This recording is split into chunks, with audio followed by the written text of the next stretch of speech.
Bonjour, moi c'est Clémentine, j'ai 24 ans et depuis le mois de septembre 2018, je suis au Laos avec une association française qui met en place des missions médicales et des projets d'adduction en eau et d'accès à l'eau potable.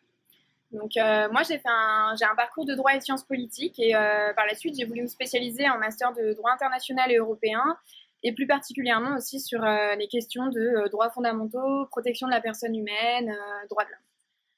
Suite à mes études, j'ai souhaité partir sur le terrain pour me rendre compte des réalités opérationnelles, du contexte dans lequel pouvait travailler une ONG, en prenant vraiment en compte la différenciation qu'il pouvait y avoir entre travailler de la France et travailler aussi dans un pays dit émergent et où le terrain est un peu compliqué et comment mettre en œuvre du coup ces projets pour qu'il y ait une réelle pérennité dans ces derniers et pour que ceux-ci soient vraiment adaptés au terrain. Donc c'est pour ça que moi j'ai décidé de partir pour me rendre compte de toutes ces réalités sur place. Et salut, moi c'est Coralie, tout comme Clémentine, je travaille pour la même association au Laos. Simplement, j'ai une mission un petit peu annexe. Moi, je travaille dans une école pour malentendants située à 10 minutes de Luang Prabang. Cette école est dirigée par des sœurs et je suis en charge en fait de tous les projets que notre association a en commun avec l'école. Ce sont principalement des projets d'insertion professionnelle qui touchent les plus grands qui bientôt vont obtenir leur diplôme et en fait ça pourrait leur permettre, une fois le projet abouti, qu'ils puissent rester sur place s'ils le désirent et s'insérer dans la vie active à Luang Prabang, dans des entreprises. Donc ça peut autant toucher à la cuisine, la menuiserie, la maçonnerie. C'est assez diversifié. J'ai fait des études en archéologie, j'ai terminé mon master en Nouvelle-Zélande où je me suis spécialisée sur les premières populations en Océanie. Et l'Asie, en fait, m'intéressait tout autant. Donc, à la fin de mes études, j'ai découvert cette offre et je voulais vraiment partir en Asie et découvrir l'Asie de l'intérieur. Donc, ça, c'était mon premier objectif en venant ici. Et le deuxième, c'était d'arriver, en fait, à communiquer avec des personnes en situation de handicap. Je pense vraiment que l'accès à la culture devrait être pour tous. Donc, ça me permettait, en fait, d'aborder ce sujet-là ici. Donc, comme vous pouvez le constater, on a des parcours un peu complètement différents. Moi, plutôt en droit, sciences politiques, relations internationales, droits de l'homme, et Coralie vraiment basée sur l'archéologie, la culture. Et en fait, la chose qui nous a vraiment rapprochés, c'est cette volonté d'engagement. Voilà, moi, je suis partie pour une raison, Coralie pour une autre.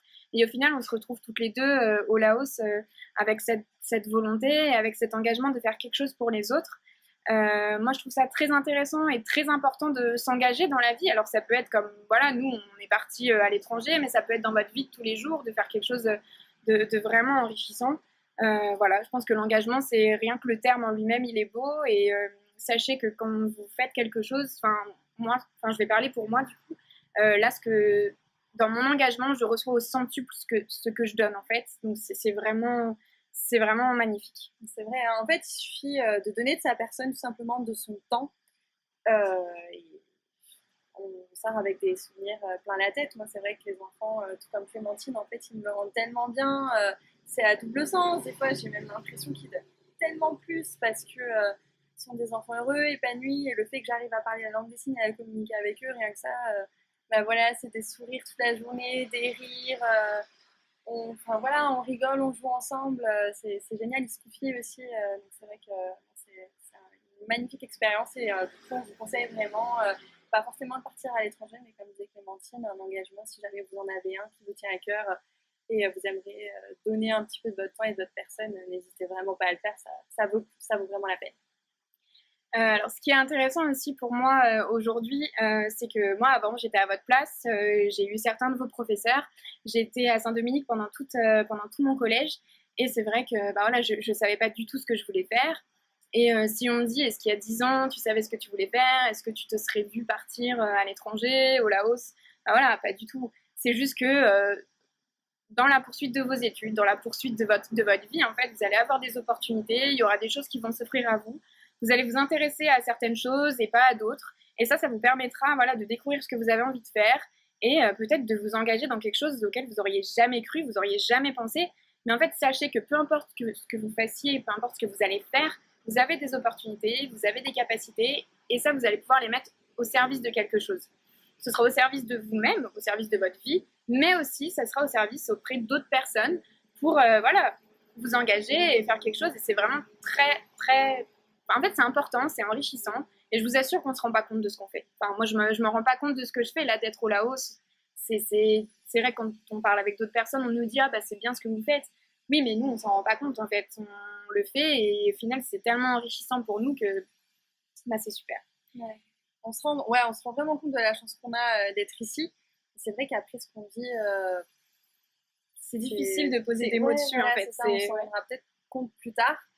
En tout cas, on prendra l'ampleur la totalité de la beauté de l'expérience un petit peu après, mais clairement, en tout cas, on profite vraiment à fond de ce moment. Donc voilà, on voulait aussi vous remercier pour cette opération Bol de Riz voilà, qui est mise en place pour l'association. Sachez que moi, quand je reviendrai sur Vichy, parce que j'ai encore mes parents qui sont sur Vichy, donc je vis plus ou moins encore à Vichy, je reviendrai pour voir certains d'entre vous dans le courant du mois de septembre ou d'octobre 2019. Je vous ferai un petit retour sur mon expérience, les fonds que vous aurez récoltés, à quoi ils serviront. Donc je pense que je vais vous faire un petit diaporama et toutes les questions que vous avez ou que vous pouvez vous poser, j'y répondrai, ce sera avec grand plaisir et voilà, il ne faudra pas hésiter. Bon, en tout cas, on voulait vous remercier au nom de l'association, donc au nom des enfants et aussi au nom des villages dans lesquels on intervient, pour votre aide, pour votre engagement et puis pour votre action pendant le carême. Voilà. Merci beaucoup. Merci beaucoup.